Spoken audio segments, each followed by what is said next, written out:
You're listening to the Less Stress Lawyer Podcast, Episode 3. We're diving into the next 3 steps to creating a life you're obsessed with. You ready? Let's go. Welcome to the Less Stressed Lawyer, the only podcast that teaches you how to manage your mind so you can live a life with less stress and far more fulfillment. If you're a lawyer who's over the overwhelm and tired of trying to hustle your way to happiness, you're in the right place. Now, here's your host, lawyer turned life coach, Olivia Vizacaro.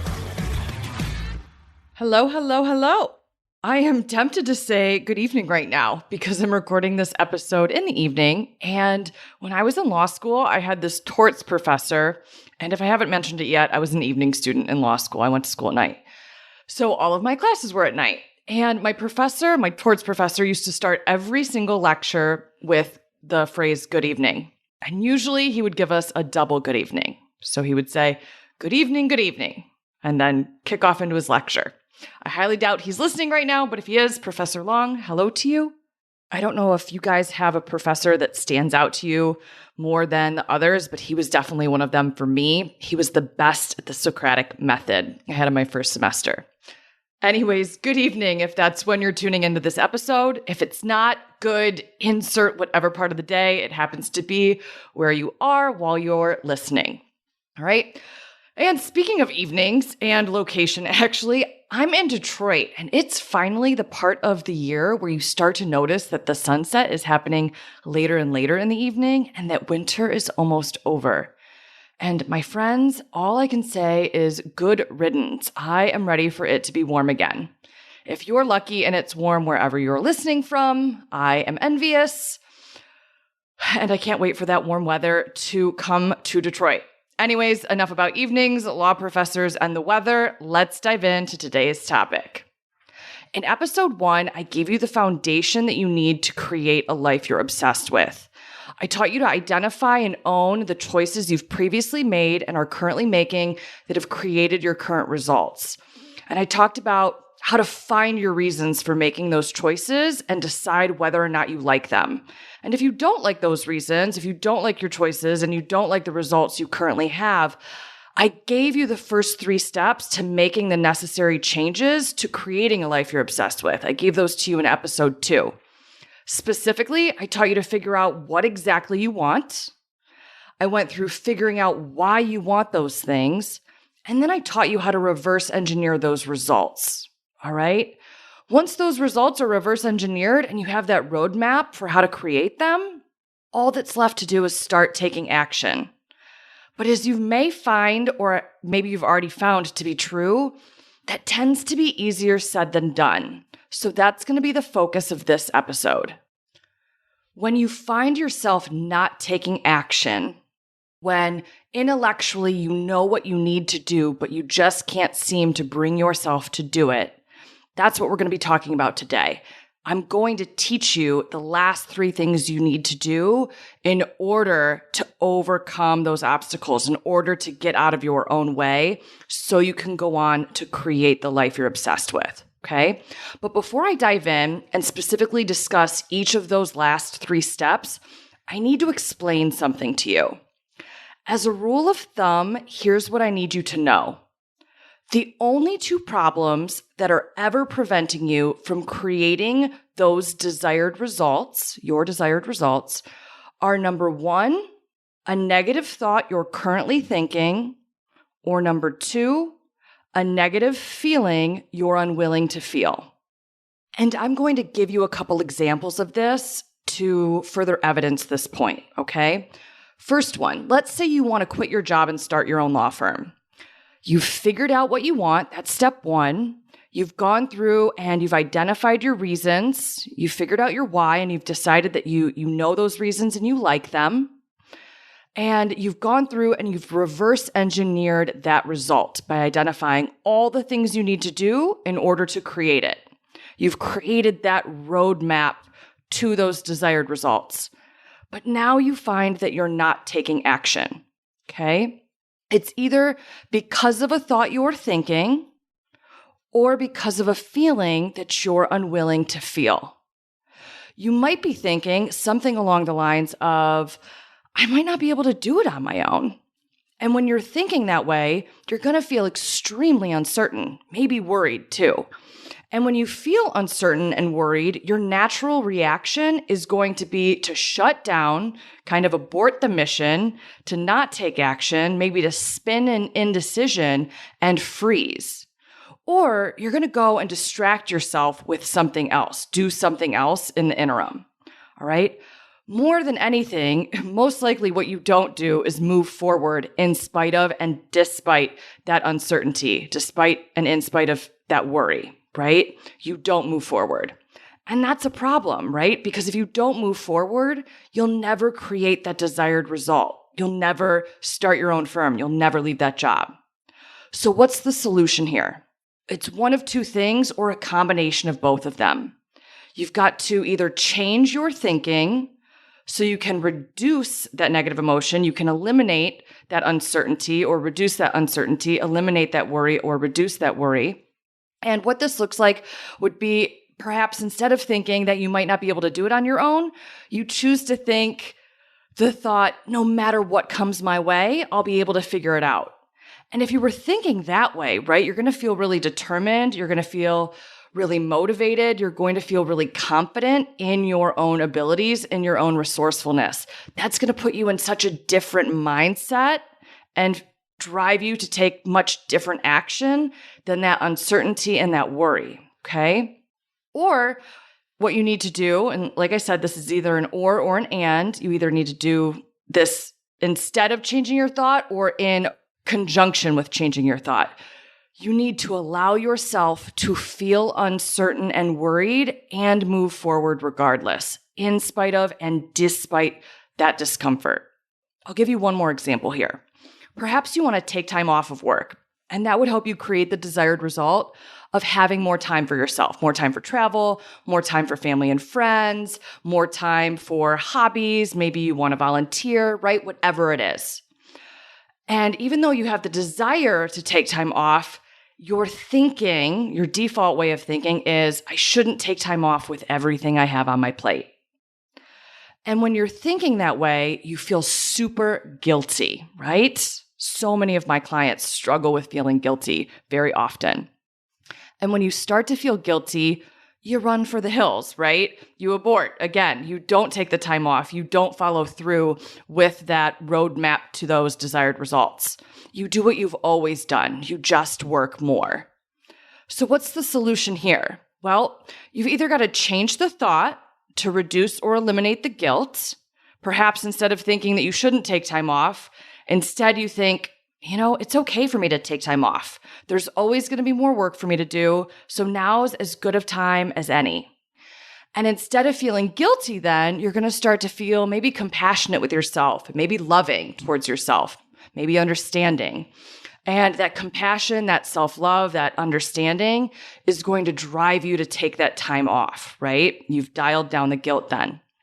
But maybe some of that should thinking is still lying under the surface. You can't quite get rid of it completely. So what you're also going to need to do is allow yourself to feel a little guilty and take the time off anyways, in spite of and despite the guilt. Those are two examples, and I wanted to give those to you so you can start to see this pattern. There's only ever two obstacles to creating a life you're obsessed with. Negative thoughts you're thinking, and negative feelings that you're unwilling to feel. So that takes me to the next 3 steps of creating that life. When you find yourself not producing your desired results, not taking action, not following that roadmap, here's what I want you to do. First things first, you've got to find your problem thoughts. And we're going to go about this, finding them in a few different ways. First, you want to identify your limiting beliefs. And I want you to return back to the 8 sections of the life wheel that we discussed in episodes 1 and 2. All right, those 8 sections: career, finances, health, friends and family, romance, personal growth, fun and recreation, and physical environment, right? You went through and you identified what would make each one of those sections a 10 on a scale of 1 to 10, 10 being the highest. Now you've gone through and you've created that reverse engineered roadmap that you would need to follow in order to create those 10s in each of those categories, right? You've gone and done that. So now I want you to identify the limiting beliefs that you have about those results in each of those categories. And we start doing this by asking yourself one simple question. Do you believe these results are possible? And I want you just for a second to separate yourself from the equation, all right? Do you think anyone can create these results? Not you specifically, but just anyone in the world.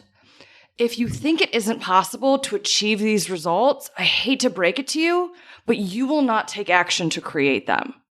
That lack of belief is going to impact how you proceed. There's no way around that, all right? So that's going to be a problem thought that shuts you down before you ever get started, if you believe that it's not possible.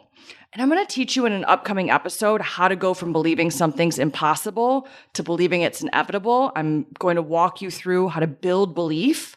But for now, we just want to become aware as to whether or not you think your desired results are possible, whether they're attainable or they're not. And if you think they aren't, here's what's going to happen. You're going to feel really defeated and discouraged, and you're going to give up before you ever get going. So if you think it's not possible for your desired results to be created, if you think they're unattainable, I want you to write down the reasons why you think that's true. Start to make a list, okay? Now, if you do think it's possible, I just want you to put a pin in that for a second, and we want to turn the focus onto you specifically and identify any limiting beliefs you have about yourself and your ability to create these results. So ask yourself, do you think you're capable of creating these results? And if the answer's no, I want you to examine why not. Write down all of those reasons. Maybe you think you're not smart enough to do something. And if that's the case, you're not going to pursue it. If you're feeling inadequate, you won't take action when you're feeling that way. So just like with the last question, I want you to write down all of the limiting beliefs you might have about your own ability to create these desired results, to create 10s in each of these categories, okay? Write that down and then set that list aside for a second, and we're going to ask one more question or do one more inquiry. Last but not least, I want you to identify any other negative thoughts that you have about pursuing these goals and working towards these results.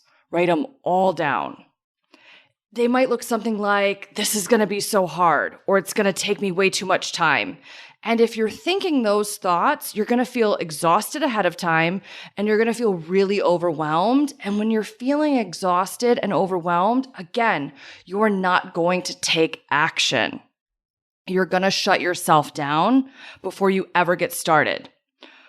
So you want to find all of these problem thoughts, right? The limiting beliefs about what's possible generally, about what is possible for you, what you're capable of, and any other negative thoughts that come up for you when you think about pursuing these goals. And you want to identify them, you want to write them all down. All of those thoughts are the thoughts that are going to get in your way and keep you stuck. They're going to prevent you from creating that life you're obsessed with, okay? Now, next to each of those thoughts, you've got a really long, comprehensive list now. I want you to identify the one-word emotion you feel when you think each thought, okay? Our thoughts cause our feelings, and we'll talk about this ad nauseum throughout the podcast, I promise you. I just want you to, for this exercise, to go through and identify the one-word emotion you feel when you think each one of these negative thoughts. And remember, if you're thinking a negative thought, you're going to feel a negative feeling. So these feelings that you start to write down are going to be negative emotions.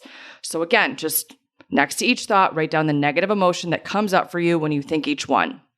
Now, for this step, which we're still in step 4, you're going to go through and ask yourself for each one of these thoughts, these negative thoughts, what's one positive thought I could choose to think instead? All right? Make that list. Swap them out. Use those thoughts to fuel you. use them to drive you to take action. If you think you can't do it, you need to believe that you can. If you're thinking that it's going to be hard, you can think that you can figure it out instead. If you think it's going to take too much time, you can choose to think, I might as well get started now and I'll get there, right? If you think you're not smart enough, you can choose to think that you'll learn. If you think you're incapable, right? What do you need to think instead of that? You want to swap those thoughts out. And here's why. If you're thinking a positive thought, you're going to feel a positive feeling. And then from there, you'll start taking positive actions and you'll go on to produce positive results.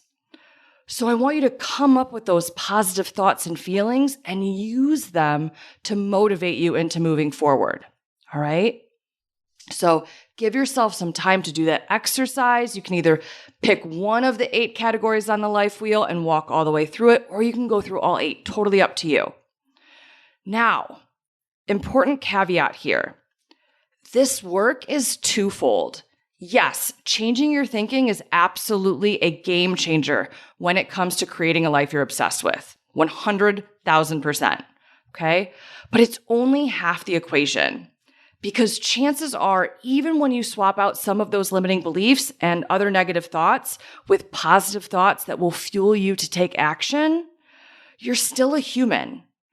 And some of that negative thinking is going to linger. Right? You're not going to change it and swap it out overnight. Some of it's going to remain. So it's going to be hard for you to shake that. And if those thoughts linger, so will the negative emotions that you experience when you think them. The negative emotions that correspond with those negative thoughts. And those negative emotions, they're a huge obstacle in your way to creating your desired results. Why? Because you avoid them like the plague, right? You don't take action when you feel them. And the reason you don't take action is so you don't have to feel them, so you get to avoid them, right? Now, that's totally normal. It's 1000% natural, but that natural reaction isn't going to get you where you want to go, which brings me to step 5. For step 5 of creating a life you're obsessed with, you've got to identify the particular kind of discomfort you're currently avoiding, and instead of avoiding it, you've got to allow it to be there. You've got to take action in spite of and despite it. Or the crass phrase that I use with my clients, you've got to gag and go through the discomfort. That's what I always tell them. As humans, we basically do back handsprings to avoid feeling uncomfortable, right? It's actually an instinctual survival mechanism that's hardwired into us. When you're making changes or even thinking about making changes to create a life you're obsessed with, your brain registers that change and perceives it as a threat. It perceives it as danger because you're changing, or at least thinking about changing, the status quo. And it knows the status quo to be safe. Anything else isn't. Anything else that's not the status quo is not safe. It's just like the old adage, the devil you know is better than the devil you don't, right? That's your brain's default way of thinking. Here's the thing though, the discomfort you're avoiding, it can't actually hurt you. Sure, it's uncomfortable, but it's not a real threat. You're not going to die if you experience a negative emotion. Right? You've survived, think back throughout the course of your life, you've survived every negative emotion you've ever felt. You've survived every time you felt guilty, embarrassed, scared, worried, anxious, overwhelmed, confused, uncertain, inadequate, discouraged, disappointed, defeated, frustrated, annoyed, sad, regretful, doubtful, all of them, right? You've survived every single one of those every single time you've ever experienced them. Here's the thing, that past history goes to show those feelings can't actually hurt you. You'll survive them, I promise. I like to tell my clients, yeah, it's uncomfortable. You can do discomfort. So instead of avoiding them with your inaction, here's what you can choose to do. You can choose to feel them on purpose and take action in spite of and despite them. Will it be uncomfortable? Sure. you'll probably want to vomit, right? But that's okay. Just gag and go through the discomfort. You'll be just fine. So what does this look like? If you're feeling confused, work through the confusion instead of giving up. If you're feeling discouraged, press on despite feeling discouraged and take action anyways. If you're feeling unsure of yourself, keep moving forward, right? If you're feeling nervous about what the outcome will be, or maybe you feel scared, let the fear be there and keep going. It is okay to let it drive around in the passenger seat of the car next to you. You don't have to let your discomfort drive that car. You don't have to let that discomfort determine where you end up, which is what most of us are doing when we operate on default. You can strap it into the passenger seat and go about your business, driving intentionally towards your desired results, right? Towards that life you're obsessed with. It's fine if that discomfort has to come along for the ride. In a perfect world, it wouldn't be there, but that's just not the human experience, you guys. So the discomfort's going to come along. We're going to strap it in the passenger seat, tell it to buckle up, and we're going to go intentionally about creating our desired results. We're going to drive to that desired destination, okay? Now, once you've done steps 4 and 5, you've identified the problem thoughts and you've swapped them out with positive thoughts that are going to fuel you to take action. And then you've identified for step 5, you've identified those negative emotions that are getting in your way, and you've decided to take intentional action that you identified in your reverse engineered results roadmap. You're going to take intentional action in spite of and despite that discomfort. You might think you're off to the races, okay? But there's one more step left. So after you've gone through and you've taken the actions that you identified in step 3, which I talked about in the last episode, you want to make sure you do this final crucial step. It's what will ensure your success. It's what will make that success inevitable. And that final step, it's to evaluate. You've got to evaluate what you've been doing. And this is a really simple process. It's not cumbersome. It's not overwhelming.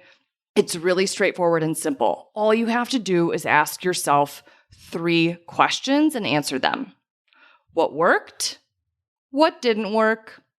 And what would you do differently?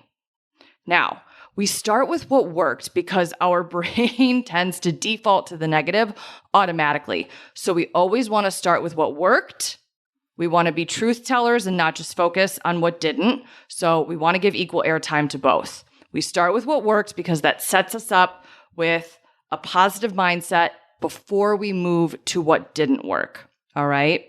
Now, when we move on to what didn't work, we're going to do a couple of things here. First and foremost, we're going to operate from curiosity, not from judgment. If you're judging yourself, you're going to shut yourself down and you're going to miss so much of this really beneficial intel you get when you operate from pure curiosity. So we're not going to judge ourselves. We're not going to beat ourselves up.